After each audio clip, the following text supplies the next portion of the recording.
following is a conversation with Luke Byrne. Luke's football career spans across three of Dublin's biggest clubs: Bohemians, Shamrock Rovers and Shelbourne. Luke has been described by Damien Duff as the best captain he's witnessed in action, and today he's with us to look back on his career and much, much more. We hope you enjoy.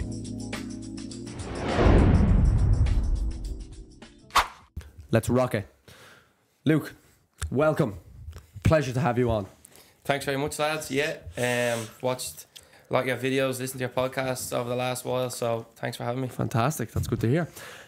What we've always been doing for the last couple of ones, we get an anonymous or a player, like a member of staff, even just someone who's worked with you, to send us like a testimonial. And this is a good one as well, so we'll read out to you. So I know people will always say they come across good people in football, but I genuinely say with all my heart I've never met a better fella in all my life. Does so much for his teammates, wants to see the young lads do well, and cares about everyone in the dressing room, and is a great man on a night out. How does that make you feel? Yeah, prefer the first part of it, obviously. But, you know, obviously I don't know who that is, but speaking particularly about Shells, we would have had a very close bond in the dressing room, and I would have taken great pride in that, you know, new players, young players coming in were integrated very quickly and felt comfortable. And as captain, obviously, you probably have, you know, a large part to play in that, or you should. So it's nice to hear that someone I've probably played with, you know, appreciated that and noticed it. But I just think it's part of your job, really. Mm-hmm. And then as for the last part, that's captain's duty as well. Organise a few nights out. That's fair. Do you find there's much difference in how you treat a young player, either new to the club or maybe coming up through the academy, versus someone maybe who makes a transfer over but might be of an older age? Do you find much of a difference in how you treat a young player versus an experienced one? Yeah, I mean, you would always treat them, you know, with the same respect and demand the same standards from them, and they all have to buy into the culture of the team straight away. That's a given. But yeah, like a 16, 17-year-old coming out of the academy, coming into full-time football, you would maybe put the arm around them and wrap them in cotton wool at times, where versus the likes of a Paddy Barrett coming in, he's been around the game, he's very experienced, like nothing really phases him, so you might speak to him more directly about certain things. But in general, like, I think one of the great things about our dressing room was everybody just mixed with everybody and everyone was treated the same. So it's also a case-by-case basis. Like, you get some young kids coming in who are just so confident and loud straight away that they naturally, you know, you take for granted that, you know, their age possibly, and then other ones are more quiet. So again, it is kind of case-by-case as well. When someone initially comes into a senior dressing room, so either comes up from underage or gets signed and they're still young, do you have like any go-to methods, like tactics per se, or is it just a case of getting around them, kind of understand them, just talk to them, and then eventually you'll feel out kind of what their personality is like and then treat them in that way? Yeah, it's probably the latter. You know, you got to feel them out, see how they mix with the group initially, maybe watch them the first couple of days they're around, see how they're acting. Are they, you know, are they loud? Are they confident? That's more so in the dressing room. When you go out on the pitch, to be honest, everyone's kind of the same. Obviously, if a young player maybe makes a mistake, you won't get on them straight away. You know, you give them that leeway. You want them to feel comfortable expressing themselves. You don't want a young player afraid to get on the ball.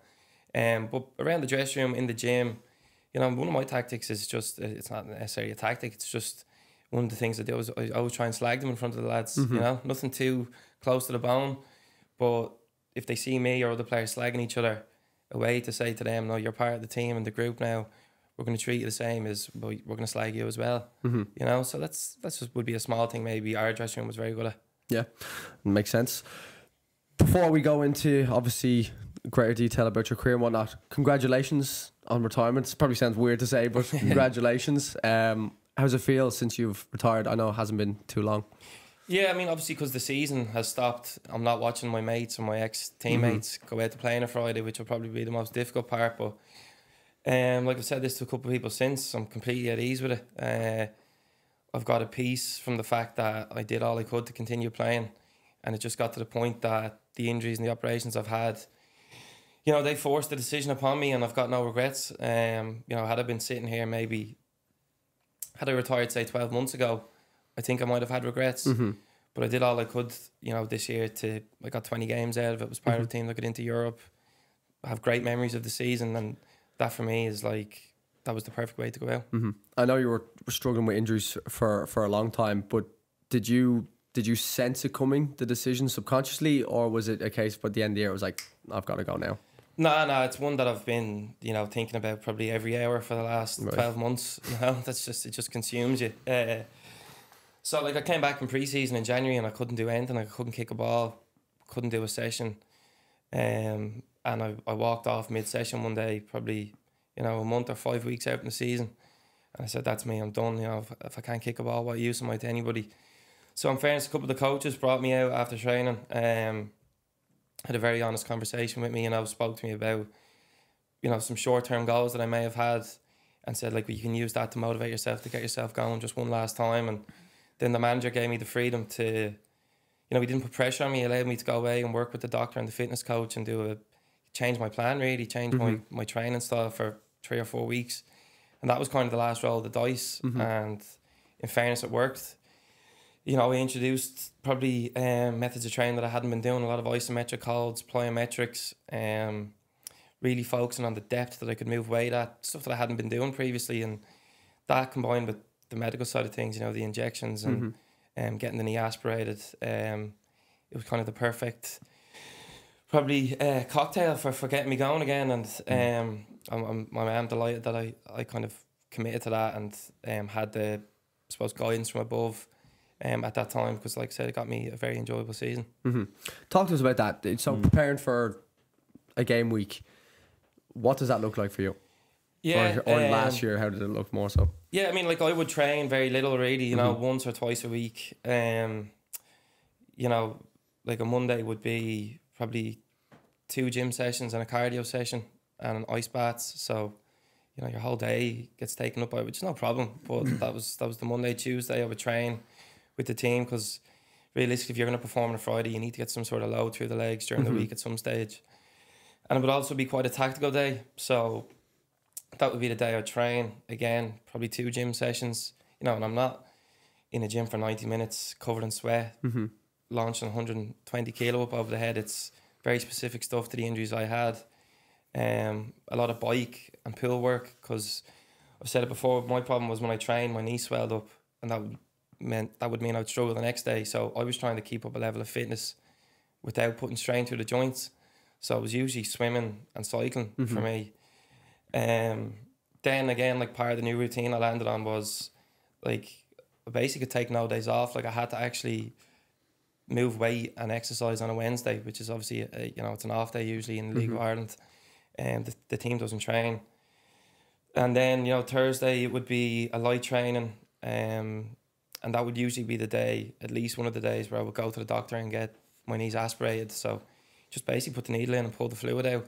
And then you get to the Friday and you would probably get a painkilling injection. And in the midst of all that, there's numerous Difene going down, you know. So that was kind of the routine. And then, you know, you wake up Saturday morning and already you're thinking, what do I have to do to get ready for next Friday? Because like every day was kind of important. So that was the routine, and you just get used to it. Like, you know, when you play on a Friday, it's worth it. On the cardio side, because I was only chatting to a player about this yesterday, and they were talking about off season, have to do a 5K, and they're like, but it's kind of pointless, because when I go and play a game, it's a whole different level of fitness. Like, I could be fit in a 5K, then go play 11 and be gone after a couple of minutes. How tough was that when all your cardio was essentially what, bike and pool? Did you really feel prepared going into the game on Friday that, right, I can play a full kind of 90 minutes here, fitness wise, purely? Yeah, no, it's a good question, and something I would have spoke to Joey O'Brien, our coach, about a lot this season, because he would have struggled with problems himself during his career. So he always had that kind of battle of how fit can he be without, you know, having too much of a load through the legs. So what I did find, to be honest, was, like, I felt at my age and the position I played, I nearly felt I could go game to game without training. It's probably like an arrogant way of looking at it, but I just trusted my own kind of understanding and reading of the game that I could get through matches. But if I'm honest, what was happening this year was after 60, 70 minutes, I was getting exposed to a level of load that I hadn't been during the week. Yeah. And that's when, you know, nearly like 65, 70, I'd go off a cliff. You know, I'd struggle to jump, turn. Probably within that, then your decision making gets worse. And like that was the point in the game where you could, you know, the lack of training was being exposed really. Yeah. Okay. Not necessarily like I couldn't run or I was doing, you know, making bad decisions. Like it was the pain that was getting too bad after 60, 70 minutes. So I actually ended up coming off in a few games at that stage this year, which I'd never done before. So that's where you kind of got exposed for not training enough. I just think it's mad that that's a crazy preparation for a game day. Even just mentally, like having to do that every single week just to make sure you're not even to guarantee 90 minutes, just to get yourself on the pitch in the first place. It's crazy. Like from what we see a lot, or you're hearing it a lot more now, I think, in the media, and I think this is definitely something that the greater public don't understand, is a lot of the external things that go on, i.e. taking painkillers before games. And you hear the story, did you ever hear that one about Phil Jones before playing a friendly for Mourinho? No. He took like, I don't want to botch it, but more than 5 like injections and painkillers just to play like 45 minutes of a friendly because he was so desperate to play. Wow. Do you find that, like, do you think that could be dangerous per se, that if you're constantly on painkillers and that could be a detriment to not even just football but to you as a person? Yeah, I mean, like, so like the background to that is one of the reasons I would have retired is like I know I have to get knee replacements, so I was told that another year of doing what I was doing, you know, those knee replacements happened a lot sooner. But on the painkillers, like, I would never say I got addicted to them, but I may as well have been the amount I was taking. Like, I was taking Difene to train on a Tuesday morning. And then, Thursday, Friday, like, probably even shouldn't say. I probably took, I'd say, in the 6 to 30 hours for the cup final last year, I probably took 8 or 9 Difene. And like I've been in and out of hospital for a year with stomach problems, which they kind of put down to the painkiller use. It's just shreds your stomach. So thankfully, since the season finished, I haven't taken any, and I won't. But like just talking about what you're saying there about Phil Jones, I suppose when you're just in that mindset of I have to play, I have to perform, you're nearly willing to do anything. Yeah, and again, it makes total sense as a competitor. You want to play. It's your life. I don't think fans get love. It, no, that goes on. Fans probably think it's not as common as it is. Oh, I would say it's much more common than we would imagine. Yeah. This is you know, a lot of players that, you know, other people would know they struggle with things that they're on the painkillers as well. It's very, very common. Yeah. It's just crazy. The only other story like this is Ledley Kings was quite similar, wasn't it? He was very much like game to game back when he played. For anyone who doesn't know, what exactly is the kind of trouble you've had with your knees? Yeah, so actually what finished me is what I'm told Ledley King had. So okay, right. I would have had one of my knees reconstructed 10 years ago. The ACL just blew up like it was a tackle, and the thing, like the surgeon said, it was in a car crash. Was that in Cork? Yeah. He said he was just picking bits of the ACL out of my knee joint. Jesus. Just everywhere. And then would have torn one of the other ligaments and had 40-ish% of the cartilage removed out of that knee. But then the year previous I did a bit more cartilage removed from the other knee. So in the years since, the remaining cartilage just gets worn down. Like if you ever see, you know, on a skeleton or whatever, where the cartilage would sit in the lateral compartment of your knee, you know, it should fill a pocket, and when there's less in there you get more bone on bone. And what ended up happening to me was the remaining cartilage got worn down so much that the bone on bone, basically I got a little crack in the joint, in the articular cartilage, which is like the cartilage that lines the joint. So I got cracks in mine, and that's just what produced the fluid. Okay, right. And that's what finished me off, really, to be blunt about it. Jesus.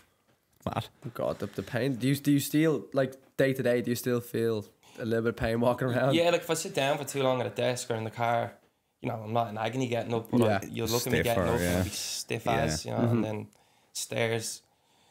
You know, I've played a couple of games of Ashwood since the season finished. They're not pretty. The day after isn't enjoyable, but again, you know, a lot of players will finish and they'll have scars and aches, and that's just, you know, you get yourself into. It's the nature of sport as well, unfortunately. Do you feel, I don't want to sound strange, but do you feel hard done by that at 30? You're done?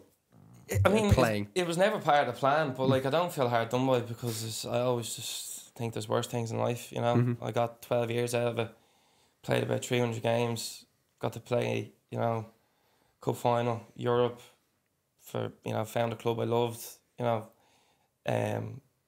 did I achieve everything I set out to achieve? No, but I felt I made the best out of what I had, and I just dealt with the hand I was dealt with the injury. So, I wouldn't say hard done by. You know, there's lads knocking around who had to finish a lot younger than me. So, I wouldn't look at it that way. It's a good reflection on it.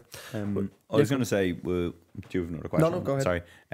On taking us back to where the kind of love for football started, because I believe, was it your dad's a musician? Yeah, he is. Yeah, So still is. how did the love for football come about? I mean, I don't know where it came from. I just loved playing football as a kid. Really? It's just classic stuff. Yeah, no, I always had a football and photos. As loud as, you know, as soon as I was allowed, I was out playing for a football team out in the green, playing with older kids.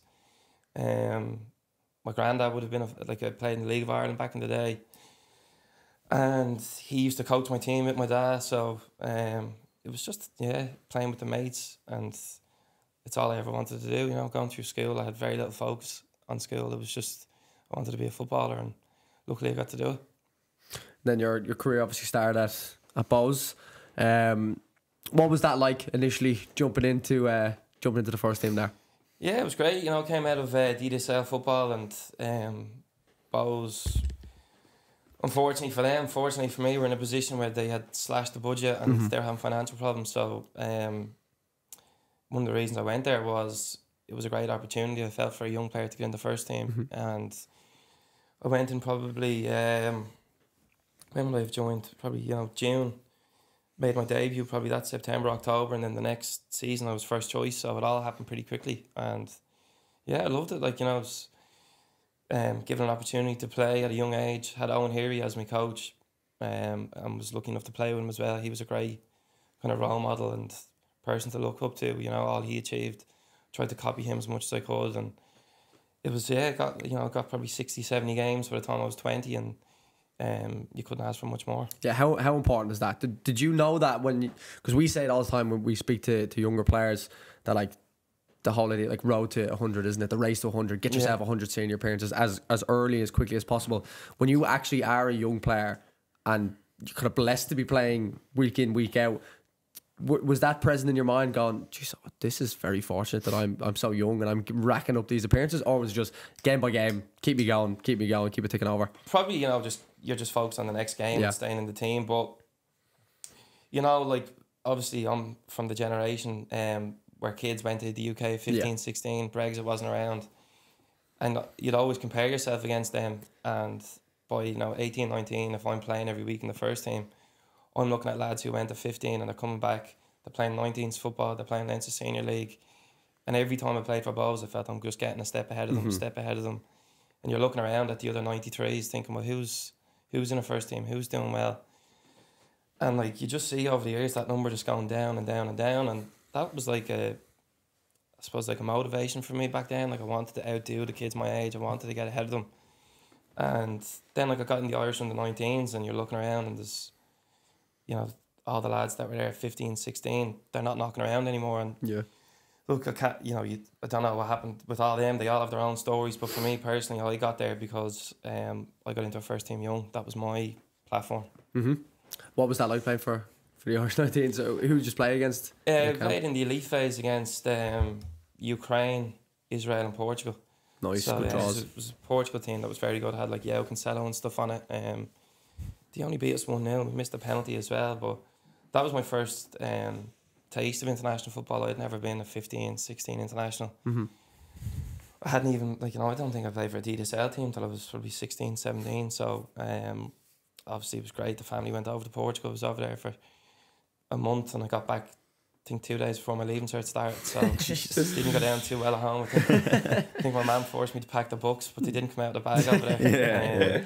That was great. And then I got into the under-21 squad a couple of times later on. So again, that was a step up, and that was another great experience. You know, that was a team that had Jack Grealish and stuff in it, Shane Duffy, Jeff Hendrick. So great just to rub shoulders with those players and see how far you are off the level that you want to get to. To be honest, that was another thing I was eager to see when I was in amongst them. Yeah. How far off were you, do you think? I mean, like at that 19s level, I felt like, you know, I went to training, I'd be absolutely fine. You know, I didn't have any doubts or concerns there. In the 21s, you know, I remember like doing like a 3v1 rondo, one touch in a tight area, and I remember being in the middle of the lot and thinking like, I haven't seen this before. You know, this is a different speed that the lads are playing at. But then I remember we went into like you go into like a training game, and I felt I could do well. So it was just great just to see, you know, those lads in the flesh up close, see how quickly they thought. Just, you know, I remember thinking at the time, like, they never had to think about their first touch. Mm-hmm. They were thinking of what to do with the ball, whereas like I was probably still thinking, just control the ball here, don't give it away. But yeah, it was great exposure as a young player to see them. Mm-hmm. Yeah, you obviously then made the transition to Rovers. Just quite it's quite in the public domain when it happens with players. You see nowadays. What is it that a fan wouldn't understand about that transfer? As in the reasons why a player might go. Is there something that a fan might not understand about why he would make that move? Yeah, look, I think fans now, especially with social media and, you know, the punditry you see, like, fans they know a lot about football, you know, so they're probably, you know, if they're honest, they'd be aware why you'd make a move like that, but that doesn't mean that Bohs fans would be happy about it, and nor should they be. You know, I left their team, they probably saw me as someone who came through, was given a chance as a young player, and they're never going to be happy when a player goes to Rovers. That's, you know, if I was a Bohs fan, I'd have been the same. So it's not like, you know, no grudges or anything. Not my way anyway, maybe the other way. But, you know, I came out of school and wanted to be a full-time footballer. You know, didn't want to go to college, didn't want to work a different job. And I was offered like a 2-year pro with the option of a third, training every morning with a team that had been in cup finals and been in Europe and won the league not long before. You know, that year, like, you know, I was looking at the squad that I was going into. We signed Conor Kenna, who was the league winning captain for St. Pat's. You know, I think nearly all the PFI Player of the Year nominees the year before were signing. So in my eyes, it was going to be a really strong squad, and it was nothing personal. It was, you know, this is my career. I got one go at it. This is, I feel, the best move for me now. So they were the motivations or the reasons. Footballers do get a lot of slack for it, and you can even see obviously in the last year with the kind of Saudi league and whatnot, where everyone just thinks, oh, you shouldn't do something for yourself. Any other industry, like if anyone's working an office job, if you got offered to move to a different company for either X amount more or better benefits, whatever it might be, nobody bats an eyelid at it. But in football, especially like part-time to full-time, is a massive difference. And obviously that idea of you want to be a footballer, like you said, that's your career, that's your path. I think there's a big one that fans probably miss sometimes, or even people who comment on football. It's very like, well, he's just gone there for the money, let's say, but it's like, why wouldn't you? Like, like everybody would make that decision. You know? It's just the loyalties, isn't it? If fans, the thing, and rightfully so, are just all in on their club. Like generally, they live it and love it. And if someone breaks that, you know, I can see why they react as they do. And obviously, sometimes, especially in the National League, like, we don't have a club per se. We just kind of have loads of players across the league, and we kind of just support it as a whole. But we see the jumps from time to time, and obviously we know a lot of the players, and we almost sympathise with it. It's like, you just kind of have to take a step back and understand it. It's your career. You're going to get slack regardless of what you do. You just kind of need to live with it. Like, but it is interesting. Sometimes I think fans can be mad over top, but again, I also believe they have the right to do so every so often. It's just it's come from a sympathetic position, but they don't want to hear that. They don't want to hear you have to take a step back and not understand as a human, you know, behind that decision. Yeah, exactly. It's funny. On that time in Rovers, how did you find it? Yeah, I mean, look, we had I think we had 3 or 4 managers in the 5 years I was there. We got to a couple of, like, you know, we got the Setanta Cup final, 2 or 3 EA Sports Cup finals. Played probably, you know, I think I played about 12 games in Europe. Was injured for a few of them, obviously. But I know I learned a lot. Like, you know, it was full-time football, got to play with some really good players. Obviously, you know, I was injured for basically 2.5 out of 5 years that I was there. So I lost a lot of momentum as a young player. My progress as like a player was probably stunted by the injuries naturally. But I learned a lot. Like, you know, that it was my route into coaching really was my last injury there. Damien Duff asked me to join his National League 15's coaching staff. So I still took a lot from my time at Rovers. It's a club I look back at, fondly. I still have some of my best friends there. So a bit of a mixed bag. Injuries, the team probably didn't achieve what we wanted to, but again, no regrets. I did enjoy it. I enjoyed all of it. Go on. From that time there, did you see a club capable of doing what they've done in the last kind of 5 or 6 years in terms of doing that 4 in a row? Could you see the kind of groundwork there during your time or kind of towards the end of it maybe? Yeah, to be fair, like Stephen Bradley was probably there for 18 months when I was there, and you could see quickly that he didn't like the squad he inherited, so he started to, I think he took over mid-season, and straight away he was getting senior players out like mid-season. He was willing to suffer short-term to, build long-term success. He was promoting young players quickly. He was implementing his own style of play, and you could just see things in the background in the club, like Roadstone was developing all the time as a training ground. There was work being done to Tala. So yeah, you could see it was a club that was, going one way. And, I'm sure Rovers fans would all say the same. It was obviously a very wise decision to stick with Stephen Bradley because, at times in that first year or so... you got a lot of stick, didn't he, in the first year because it was a bit short-term results, Yeah, but he was obviously... He had conviction in what he wanted to do and in his plan and how he was going to get there, and the club backed him. So you'd have to say, looking back now, 4 leagues in a row and a cup, European run... Yeah. They've all made the right decision. And I actually see a lot of similarities with Shells now. Just the way the club's going on and off the pitch, the foundations they're putting in, I suppose the focus they're putting on the academy. There is a lot of similarities. The way the manager's building his squad, he's got a nucleus of a squad there now for 2 years, going into his 3rd year. So, please God, Shells are on that path, like I think they are. Right. You mentioned there you struggled for a couple of years or coming towards the end with Rovers with injuries. Yeah. What was your first injury? My first one was my left knee. I had 45% of the cartilage taken out. That was the first one. Thrown in there was just a random. I broke my wrist, had to get a plate in my wrist. Just blocked the ball. That was when I was a bit younger. Then I was out for about 6 to 8 months with my left ankle. I had to get that reconstructed. Right knee was literally 365 days between games. Ironically, that knee had to get reconstructed. And then I had had a bad hamstring that I was out about 3.5 months with in the middle of all that. So Jesus Christ. They were kind of... But that was as a result of the knee because I got a hamstring graft. So I actually came back from the knee and I played 24 games in a row. Friday, Monday, and then the hamstring just blew up. Just had enough. So that was all in a 3-year period. So you're looking at playing very little football already. That's a lot. Some players go through, and nearly every player will get some sort of injury, whether it be bad or somewhat in between. But that's a lot of fairly significant injuries that I presume that would play a substantial toll on just your mind and your mental well-being. Yeah. I'm trying to think back to how I was. I definitely struggled when I did the ACL because it was the second or the third one, injury, and I was obviously staring down the barrel of 12 months out. Couldn't drive. The leg just wasted away. You're just you feel like you're at the bottom of the barrel at that stage. But I was just very, very committed to my rehab and to getting back. I just, worked like a dog, to be honest. I was training 3 times a day, doing all sorts of stuff, doing silly stuff like starving myself. I'd be doing 12-minute, 3-minute rounds of sit-down boxing, sitting on a bench, couldn't move the legs. Getting the PT in the gym to pull the sled up to me at one end, I'd be sitting there in the seat pulling it back. He'd push it up, just doing mad stuff because I was just obsessed with getting back playing. Because a couple of surgeons didn't want to operate on me. They didn't want me on their CV because they probably didn't think I'd get back.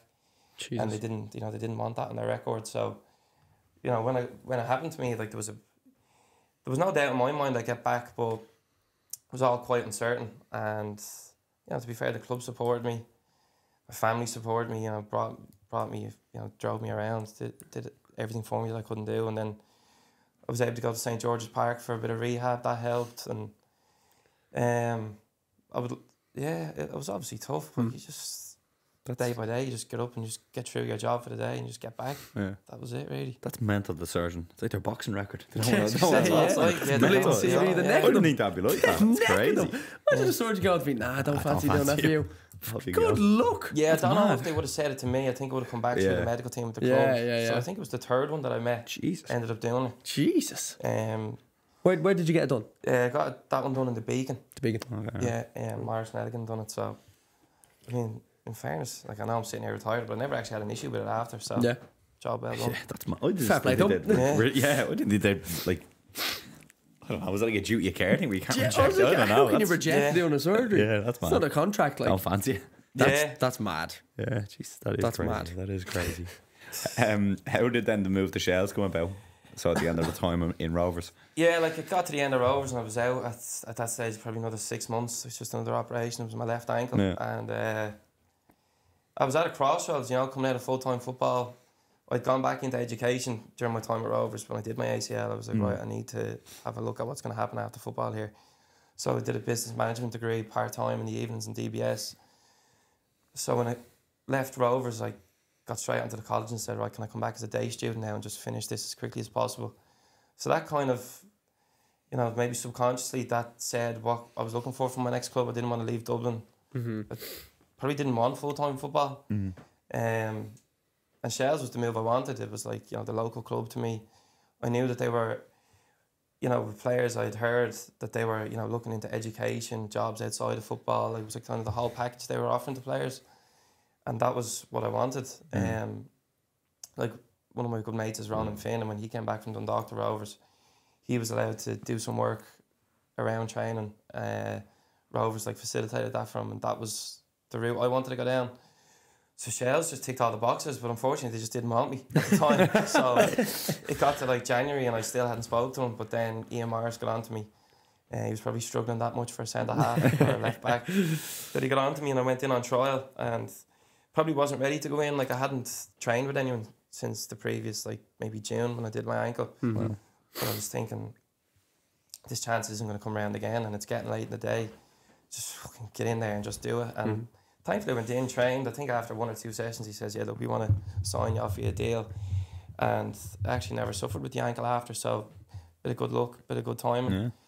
And then 5 years later, was still there, still knocking around. Jesus. What's the I've heard you say it a couple of times, but I'm going to ask you myself. What do you think's the proudest moment of your career?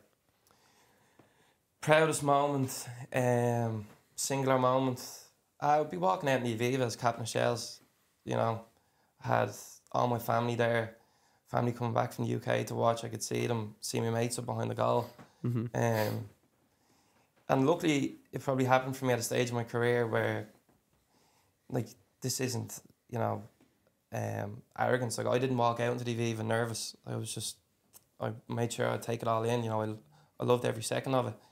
So I made sure to have a look around and take it all in. And, you know, I've said before, the game obviously went horribly wrong for us. You know, we just didn't show up as a team, as individuals. But that can happen in football. You know, I still look back on that day fondly. All I'd been through, you know, being told to retire at 24, to get to a point where I was the captain of the club that I loved and had, you know, my best mates lined up beside me, a manager and coaches on the sideline that have a huge influence on me, and then my family around. That was you know, a moment that I probably looked around and said it probably doesn't get any better than this. Absolutely so. What an extreme privilege to walk out in the Aviva. Pat behind the camera there got it as well. Oh yeah. Well done, Pat. Duffer. Talk to us about Duffer. Because we hear all the stuff that he seems incredible. Some have mixed opinions. What is your take on Duffer?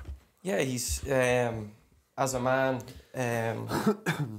got unbelievable personal skills, social intelligence, understands the room, understands individuals, understands what motivates people, knows how to build an environment where players want to come in and work really hard for each other, have a laugh, but also work hard at the same time, which is a difficult balance to find. And he cultivates that, you know, he sets the standard, he leads that, and we follow really. As a coach, best I've ever seen. You know, the detail, the you know, the foresight, how he looks at players, games, what he sees when he's watching a game. I've never seen that level of understanding and detail before. So, like many podcasts I go on or interviews I do, when I'm asked about him, I just can't speak highly enough of him. You know, I just run out of things to say. But I'd also say that, like, it doesn't come by chance. He works harder than anyone I know. You know, himself and Joey O'Brien do not stop working. And it's because they're so motivated and they're just relentless in trying to improve themselves and the team. And yeah, what else do you say? You mentioned that level of detail he obviously seeks. Is there anything specific he's ever said to you, either playing centre half or left full? You're like, geez, I've never thought of that before. Oh yeah, loads of stuff. Jeez, like, I could give you loads of examples. Like, even, you know, one like example I could think of is, you know, in the back three, if I play in the middle, you know, the ball's coming from left centre half and we want to circulate the ball always to the other side of the pitch. He would talk to me about, like, literally 2 steps that way, this way. The angle that I make for that pass is, like, so important, which might sound, you know, you obviously know the game, it might sound a bit mundane and, you know, nothing that you haven't heard before. But even, like, within that moment of that left centre half getting the ball, if I don't think he wants to play me the ball, it's like in that moment he wants you to make a decision to angle a different way, to take the striker out of the passing lane to someone else. Like, you've got to have that. I mean, I don't know how to describe it really. It's not like you're not just looking at yourself, like, can I get the ball, where am I going to play it? It's like within that moment, if the left centre half's touch goes one way and his head goes one way, the picture changes. And now I've got to adapt. It's not necessarily for me. So, like, that's just one small example I think of. But, like, that's just the level of detail that he's always looking for and he's always seeing himself. And yeah, look, the video sessions are outstanding. Again, the detail, you might watch a match back and not think you're involved in a pattern of play, and then you look at his analysis and you realise you actually had a large part to play in it. And that's just the way he looks at the game. How often does he do video analysis? We would do it definitely twice a week. Yeah, definitely twice a week. Probably analyse a previous game and then prepare for the next game. Within that, looking at ourselves and the opposition. Nice. Looking at training, you know, we'd analyse training games. There's no stone left unturned. Very good. It's interesting. I've done a couple of coaching courses with guys who worked at the senior game in different countries, and one of the FAI tutors hammered one of the lads because we were coaching like a group of 15s, under 15s, and he was saying, receive it back foot, and the coach was like, how do you know? He knows what that means. He goes, he's a good player. And the tutor was trying to get him to understand that, because he coached senior players. He would just tell them, just drop in and receive the ball. But then the difference is, it's very different to telling you to drop in and receive the ball and drop in exactly here because you open this passing lane, and if you move here, it opens a different passing lane. And that detail, people think it should be at underage to teach kids the game, but sometimes at senior level, that's the bread and butter of what you need to do. And people kind of think that senior players don't want that as well. Some people think, they just want to play, like. But from your talking, it seems to be that's what the players want. That's what you obviously seem to like as a player, that detail orientated coaching. 100%, yeah. And look, I think underage coaching's improved massively, and the standard of coaches around is gone through the roof compared to when I was young. But I was never exposed to the level of coaching all the way through my career that I was getting the last 2 years under him. And that's not a slight on anyone else, that's just a compliment to him. And, you know, you're talking about what the players at senior level want. He wouldn't sign a player who he felt didn't want that and couldn't live with those demands, and couldn't take on that information every day. You know, they just wouldn't fit into the team. You know, they wouldn't fit into the group that he's assembled, the way he wants to work day to day. And in fairness, you know, there's lads there that he signed the last couple of years that definitely wouldn't have had that level of coaching before, but they've come in and adapted, and you see the improvement in them. Like, I'm just thinking of Mark Coyle. He's playing part-time football at Finn Harps, a team that probably yo-yoed in his time there. You know, he'll say it himself, he was looked upon as a wrecking ball in midfield who go around kicking people. But now he's, like, technically outstanding, tactically outstanding. Still a wrecking ball. Still a wrecking ball. With the finesse in his game. Yeah. And that's because he was willing to be open to the coach and take the detail on, and obviously the manager on the other side is giving it to him, and he's just one example I would use. But I think that's also why, You know, looking at Shells, that's why we got 20 points more this year than we did last year. Like, it's easy to forget. We're only in our second year in the Premier Division. I think he signed 15 players 2 years ago when he got the job. Totally new team who was promoted, became 7th, got to the cup final, and then you see the team kick on again. Yeah. And a lot of the players were there last year that were there this year, and I think it's, if you want a proof or a body of work to say, oh God, what's the coaching like there, that there it is, you know. With that, and you mentioned that the manager wouldn't sign a player who didn't want that kind of coaching, so to speak. Would you have ever been involved in player recruitment in the sense that you might be kind of given a character testimonial where he might ask, what's Morgan like? And you might know Morgan from a previous club. Would you have found that to be part of your role at times? Yeah, definitely. And look, he's rang, you know, I'm sure nearly everyone in the dressing room. Okay, right. To ask not their just opinion on captain, players. like, yeah. Yeah. I mean, obviously as captain, you'd probably speak to him more than the rest, but he's... I think it's a huge part of recruitment now is the individual, the person, how they're going to fit into what you've built. And he does his homework. I know, especially in this league, like we've all probably played with everybody at this stage. You know, it's that kind of league. Yeah. Someone in our dressing room has a touch point with probably every player. Yeah. You know, so it's not the most difficult thing in the world to get those character references, but he and I'm sure most clubs in the league, if not all, are doing that. But he would be particular about the person he's bringing in, for sure. Would you, maybe you personally as opposed to Duffer, would you accept I don't want to say negative influence, but someone who maybe doesn't fit with the exact team camaraderie that you're trying to build the culture, but produces? Would you ever accept that? Or is there a fine line that you don't want to get into? Yeah, I mean, there's a very fine line. Like, you know, they don't have to come in and be best friends with everyone and hang around them after training on the weekends. But if they become in any way a negative influence, then nah, I wouldn't care if they scored 25 goals. It would be too important to me to maintain what we had built in the dressing room to allow someone come in and produce on a Friday, but contribute negatively Monday to Thursday. You know? That would just be my stance on it. Yeah. In saying that, what do you not like in players? As people or as players? Good question. People first. As a teammate, an arrogance. I don't like someone who's not willing to be told what to do or how to improve. I don't like people that put themselves before the team and aren't willing to do the dirty work or play a position they don't like. I just don't like someone who comes in and thinks they're above the rest of the group. Have no time for that, to be honest. And in fairness to the League of Ireland, there's not many knocking around with that attitude. I'd have to say. They're the things, really. Just a confidence, an arrogance and a sense of superiority. I just don't want that. I don't like that in the dressing room. I think it can cause problems. I think that's fair. Have you found you've had to, and obviously you don't have to name players or anything, have you found you've had to deal with the kind of potential negative impacts in an actual scenario in Shells where their players come in and then maybe they weren't exactly what everyone thought they would be, and you've had to actually deal with that? And how would you go about that if you had to?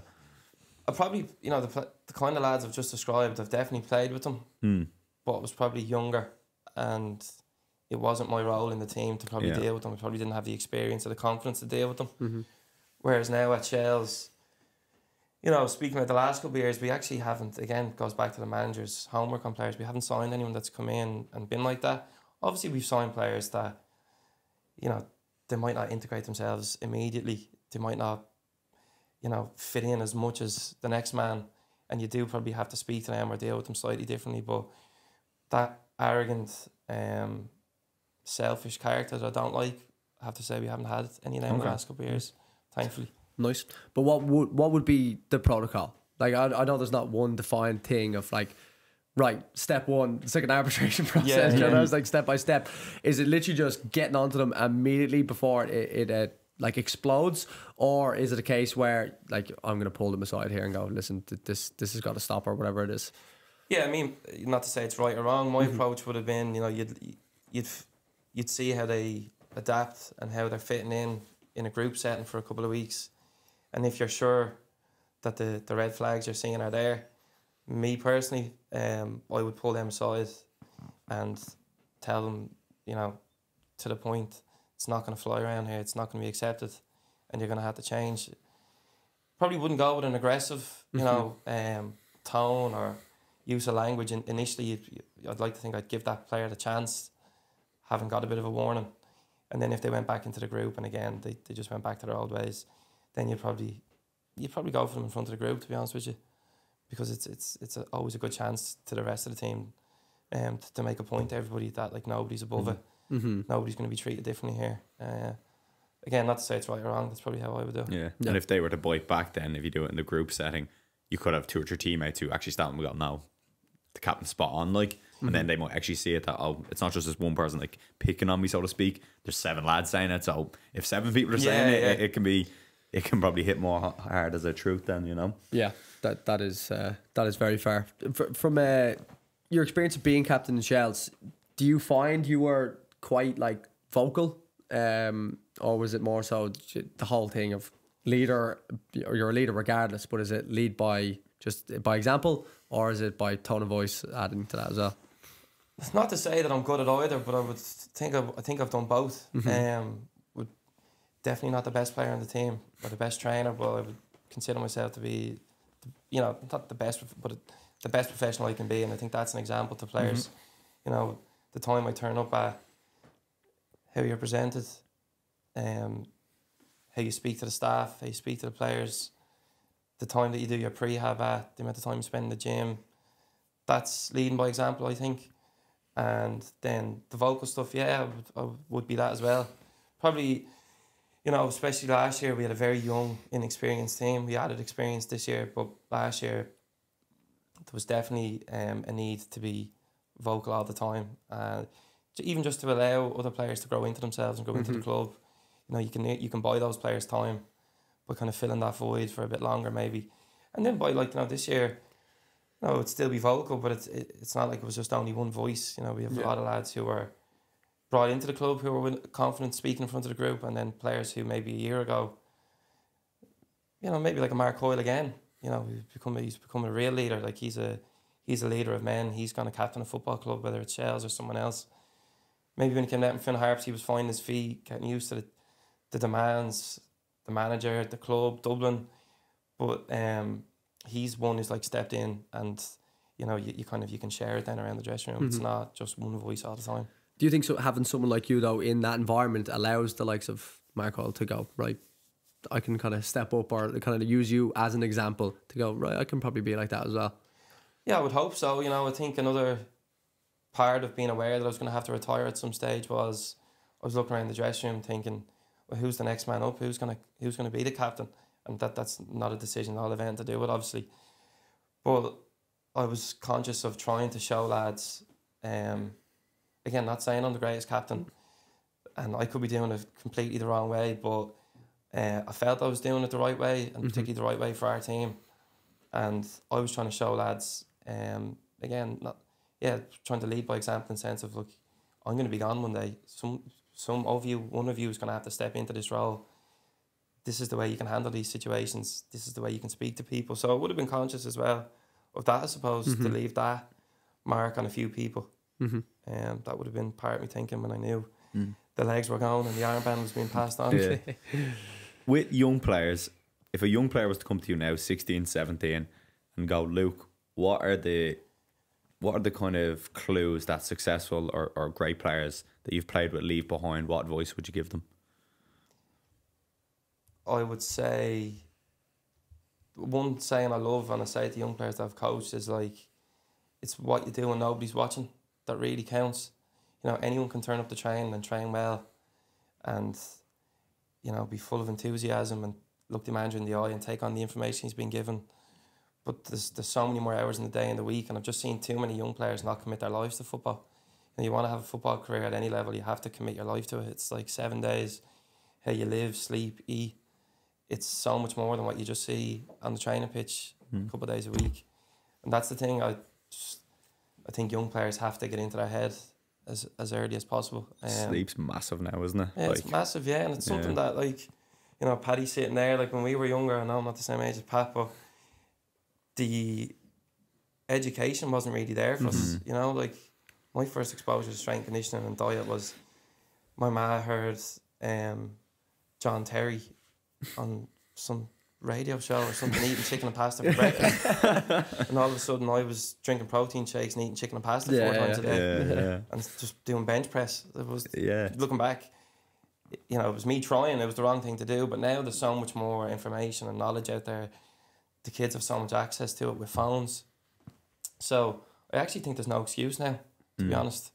It's all out there for players, parents, kids, if they want the information. And then it's about how they implement it and do they take it on board and actually live it. And I've just seen so many kids who have so much ability, but they just don't live the life. And that's for me a huge part of having a career. You can't make them at the end of the day. No, you can't force them. But I think I would 100% agree with you in saying that even the difference the last 5 years as opposed to even 10, 20 years, the information, like, yes, there's a lot and not all of it's correct, but you can find the right information. Like, it is there, and the access to whatever might be recovery stuff, gyms, and like there literally is no excuses. Even the likes of us, like, if you want to get better technically, like, go do something about it. Like, 100%. It's entirely up to you. But I think with all that, I was talking to a player yesterday who was in, and they were saying that when they were younger, they were in an academy system in the UK, and they had everything was there, and he was like, I'm not using it.